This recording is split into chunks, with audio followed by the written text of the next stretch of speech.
అద్భుతం పొందుకోవాలన్న ఆశ లేకపోతే, దేవుడి నుంచి ఆశీర్వాదాన్ని పొందుకోవాలి అనే ఆశ లేకపోతే దేవుడికి నీ జీవితంలో ఏం కార్యం చేయలేడు. దేవుడికి కొన్ని సందర్భాల్లోనట ప్రజల అవిశ్వాసాన్ని బట్టి ఆయన కార్యం జరిగించలేదట.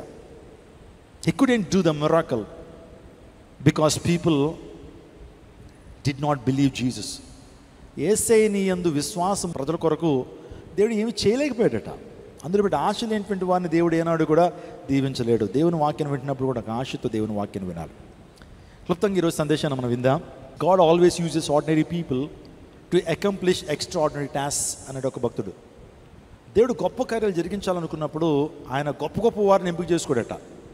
అతి సామాన్యుడి వ్యక్తులను దేవుడు ఏర్పాటు చేసుకుంటాడట. తద్వారా దేవుని గొప్పతనము, ఆయన యొక్క ఔన్నత్యము, ఆయన సర్వం అధికారాన్ని ఆయన ప్రూవ్ చేసుకుంటాడు. అది ఆయనకు ఉద్దేశం. విలియం కేరీ దేవుని సేవకుడు మాట అంటాడు, attempt great things for God and expect great things from God. Expect great things from God and attempt great things for God. దేవుని కొరకు గొప్ప కార్యాలు చేయి, దేవుని నుంచి గొప్ప కార్యాలు ఆశించు అన్నాడు. మనం ఆశించేస్తూ ఉంటాం, బరోబా గొప్ప కార్యాలు చేసేయండి అంటాం, కానీ దేవుని కొరకు గొప్ప కార్యాలు చేయం మనం. ఈరోజు వాయిస్ వర్సా. దేవుని కోసం గొప్ప కార్యాలు చేయడానికి మీరు ముందుకు రండి. అప్పుడు మీరు దేవుని నుంచి గొప్ప కార్యాలు ఆశించడానికి అర్హత మీరు సాధిస్తారు. దేవుని కోసం నువ్వేం చేయు, దేవుని కోసం సువార్త ప్రకటించు, దేవుని కోసం నడవు, దేవుని కోసం చెమట కార్చు, దేవుని కోసం ప్రయాసపడవు, కానీ ప్రభువా ఆశీర్వాదాలన్నీ మెండుగా నా మీద వచ్చేయాలి నాయన. చాలా సందర్భాలు చెప్తాను కదండి, వర్షాల్లాగా దేవుని ఆశీర్వాదాలు వచ్చేయాలనుకుంటాం. Showers of blessing. దేవుని ఆశీర్వాదాలు మన మీద వర్షంలా కూర్చుకోవాలనుకుంటాం. వర్షం వస్తే దేవుని మందిరానికి రాం. ఒక 40 డిగ్రీలు ఉష్ణోగ్రత ఉంటే కనుక మనం దేవుని మందిరానికి రాం. మరి ఏది దేవుని కోసం ఏ టైం చేస్తున్నావు నువ్వు? దేవుని కోసం ఏ కార్యాలు చేస్తున్నావు? నేను చెప్తున్నాను, దేవుని కోసం గొప్ప కార్యాలు అటెంప్ట్ చేసినటువంటి వారే గొప్ప కార్యాలు పొందుకుంటారు. విలియం కేరీ అనేటువంటి దైవజనుడు మనందరికీ తెలుసు. ఇంకెవరైనా తెలియనిటువంటి వారు ఉన్నారని. విలియం కేరీ భారతదేశానికి ది బెస్ట్ మిషనరీ అని చెప్పుకోవచ్చండి. మీరు చూస్తున్నారు, ఈ వ్యక్తి అసాధారణమైన కార్యాలు ప్రభు కోసం చేశాడు. ఈ వ్యక్తే చెప్పాడు ఆ విషయాన్ని. దేవుని కోసం గొప్ప కార్యాలు చేయండి, గొప్ప కార్యాలు ఆశించండి అని ఈ దైవజనుడు చెప్పాడు. తన జీవితాన్ని మనం ఆలోచన చేస్తున్న విలియం కేరీ 1761లో ఆయన జన్మిస్తాడు. ఆయన ఇంగ్లాండ్ దేశంలో పుట్టినప్పుడు దేవుని సేవకుడు ఎవరు భారతదేశానికి వెళ్ళి భారతదేశాన్ని వెలిగిస్తారో, అనేక సాంఘిక దురాచారాలు ఉన్నాయి, సోషల్ ఈవిల్స్ ఉన్నాయి. అప్పుడే భారతదేశంలో భయంకరమైనటువంటి సాంఘిక దురాచారాలు, అది కులతత్వం కావచ్చు, అనువాదం అనేటువంటి భయంకరమైనటువంటి ఆ వాదం భారతదేశంలో ఉంది. ఒకళ్ళు ఎక్కువ, ఒకళ్ళు తక్కువ. అణగారిన ప్రజలను ఇంకా అణగార్చి వారి జీవితాలతో ఆడుకునేటువంటి పెత్తందారి వ్యవస్థను కలిగి నడిపిస్తున్నటువంటి వారు ఉన్నారు. ఆ తర్వాత వితంతు వివాహాలు, బాల్య వివాహాలు, ఇంకా చెప్పాలంటే సతీ సహగమనం, జోగిని వ్యవస్థ, ఈ వ్యవస్థలన్నీ కూడా ఉన్నాయి భారతదేశం. అనేక మంది ఇబ్బంది పడుతున్న టైంలో సత్య సువార్తను ప్రకటించడానికి ఎవరు వెళ్తారు అన్నప్పుడు విలియం కేరీ ఆ చివరి నుంచి నేను వెళ్తాను సార్ అనగానే ఆ దైవజనుడు అన్నాడట, shut your mouth and SIT down అన్నాడట. నోరు మూసుకుని కూర్చోరా అన్నాడట. నీ వాలకం చూసుకున్నావా, లేకపోతే నీ శరీర దారుడిని చూసుకున్నావా? ఒకవేళ దేవుడే భారతదేశాన్ని రక్షించాలనుకుంటే నువ్వు కాకుండా ఎవరన్నా పంపి రక్షిస్తాడు, కానీ నువ్వు నోరు మూసుకుని కూర్చోన్నాడట. కానీ తనలో ఉన్న ఆశ, ప్రభు కోసం వాడబడాలని ఆశ. భారతదేశానికి బయలుదేరాడు. వాడు వెళ్ళిపోతుంటే వాడెక్కాడు. ఆ వాడ ప్రయాణంలోనే బెంగాలీ భాష రాయటం, చదవటం, రాయటం అన్నీ నేర్చేసుకుని అర్థం చేసుకొని నేర్చుకున్నాడు. దిగ్గానే బెంగాలీ మాట్లాడాడండి. అంత రోషం ఉంది అతనిలో. 32 భాషల్లో బైబిల్ని తర్జుమా చేశాడు. మొట్టమొదటి ప్రింటింగ్ ప్రెస్ను ప్రారంభించాడు. అనేక గ్రంథాలని, బైబిల్తో పాటు అనేకమైన వేదాలని సంస్కృత భాష నుంచి అనేక భాషలకు తర్జుమా చేసినటువంటి వాడు విలియం కేరీయే. ఫస్ట్ యూనివర్సిటీని భారతదేశంలో ప్రారంభించినటువంటి వాడు సెరంపూర్ యూనివర్సిటీ. ఆ తర్వాత ఫస్ట్ న్యూస్ పేపర్ని యొక్క భారతదేశంలో ప్రారంభించిన వాడు, ఆ సమాచార దర్పణ్ అనేటువంటి ఆ న్యూస్ పత్రికను ప్రారంభించింది ఈయనే. ఎందుకంటే ప్రజలకి అవేర్నెస్ కావాలి, సమాజంలో ఏం జరుగుతున్నాయో విషయాలు తెలియాలి, కాబట్టి న్యూస్ పత్రిక కావాలని భారతదేశంలో మొట్టమొదటి న్యూస్ పత్రికను ప్రారంభించిన వాడు ఈయనే. అంత మాత్రమే కదా, ఆ టైంలో విలియం బెంటిక్ అనేటువంటి ఆ యొక్క బ్రిటిష్ గవర్నర్ జనరల్తో మాట్లాడి రాజా రామ్మోహన్ రాయ్ అనేటువంటి సాంఘిక సంస్కృతతో ఆయన చేతులు కలిపి ఎంతో కృషి చేశాడు. బాల్య వివాహాలని, సాంఘిక దురాచారం రూపమాపడంలో ప్రముఖ పాత్ర వహించినటువంటి వాడు ఎవరో ఈ విలియం కేరీ. దేవుడు అతి సాధారణమైనటువంటి వ్యక్తి. అతనికి అందచందాలు లేవు, ఏమంటే ఒక 6 ప్యాక్ బాడీ ఏమీ లేదు, చాలా పొట్టిగానే ఉండేటువంటి వాడు.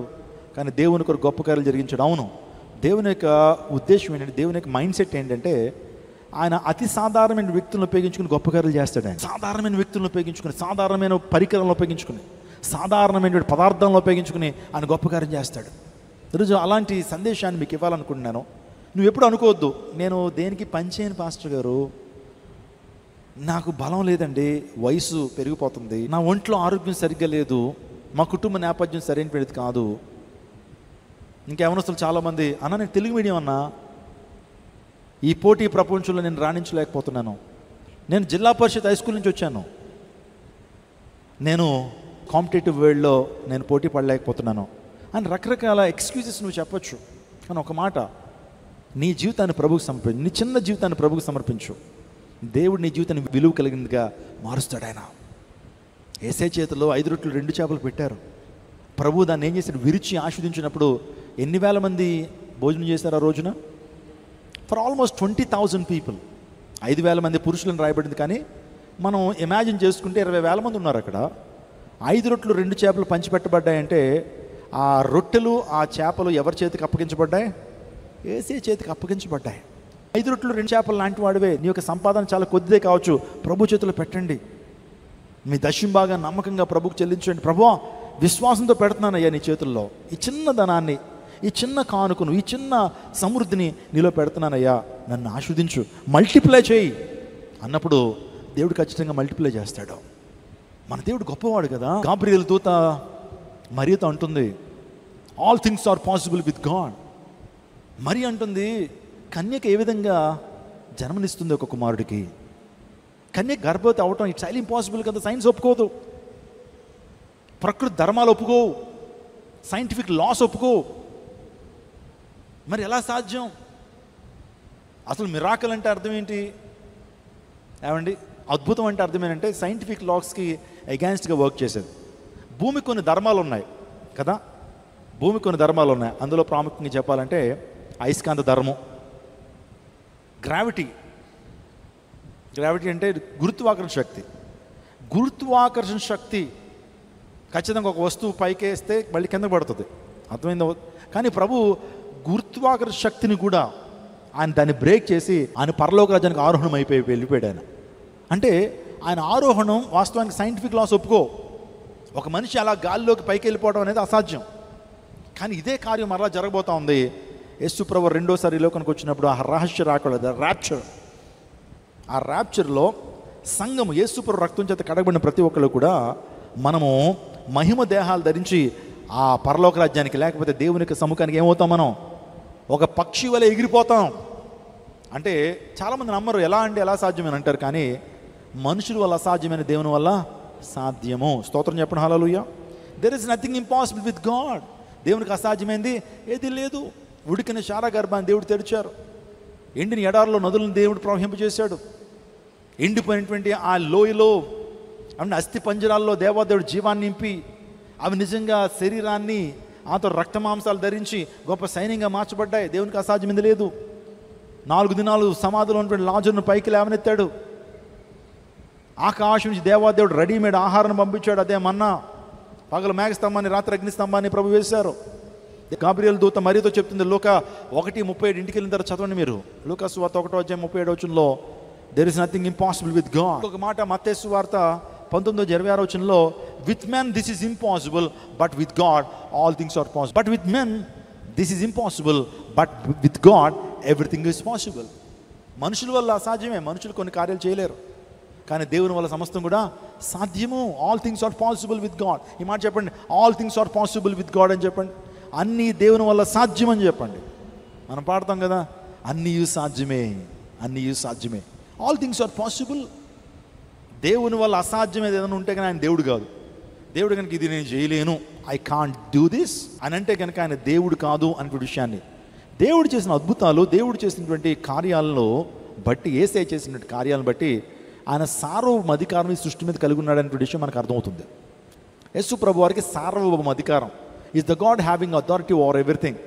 చూడండి, ఈ మహాశక్తిని, గొప్ప దైవిక శక్తిని, ఇంకో మాటలో చెప్పాలంటే బలమైన శక్తిని ఏమంటారంటే డునామిస్ అంటారు. అంటే డునామిస్ అంటే అర్థం ఏంటంటే బలమైన శక్తి అని అర్థం. ప్రభు మన జీవితంలో ఆ డునామిస్ పవర్ని రిలీజ్ చేస్తాడు ఆయన. అంటే ఉడికిన శారా గర్భం తెరవబడిందంటే అక్కడ ఏ పని పనిచేస్తుంది?